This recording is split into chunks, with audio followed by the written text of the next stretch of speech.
Alam nyo ba guys, ay meron ako na-discover na bagong website na maaari kayong maglaro ng napakaraming games kahit hindi nyo na ito download, no? Yeah, boy. So kagaya na lang ditong nilalaro ko guys, no? Napakadaming pwedeng laruin dito at sigurado mag-e-enjoy kayo, no? Meron iba't ibang laro dito, mayroong mga barilan, may horror, at kung ano-anong laro pa na siguradong magugustuhan nyo. Siguradong di kayo mabibitin sa mga pamimilian yung laro dito. Nice. Pwede rin kayo guys mag-search dito ng mga paborito nyong laro.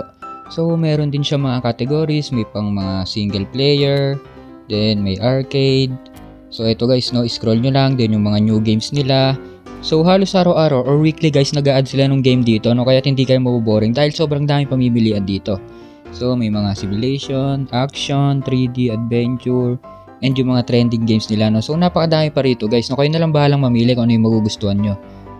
Para sa akin guys, kung mahilig kayo sa may mga horror games, itong Endless Nightmare 2 ang marerecommend ko sa inyo, no. Para siyang realistic horror game na nandito kayo sa may isang ospital. Kung mahilig naman kayo guys sa mga racing, okay ditong Nitro Rush. So pwede nyo siyang itry. So dito guys, nasa tutorial pa lang tayo. So ayun, medyo nabangga pa siya. Then magdi-drip na tayo, continue. So ayun guys, napakaangas niya, pwede kayo mag-drip dito. And guys, sabay lang natin yung preno, then yung liko. So ayun, meron din nitro dito. So check nyo lang to guys, no, yung Nitro Rush.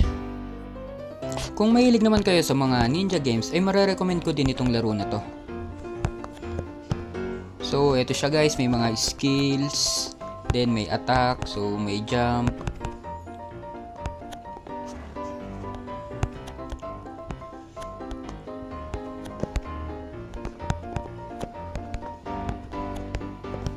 Ito yun guys, so yung Path of Revenge. Ito naman guys yung mga new games nila, no, nagdagdag sila ng ibang mga horror, then yung mga classic games, merong mahjong, then ito guys, no, napakadain nilang lagi nilalagay na laro dito. So kayo na lang mamili kung ano yung gusto nyo, no. Iiwan ko na lang yung link nito sa may description.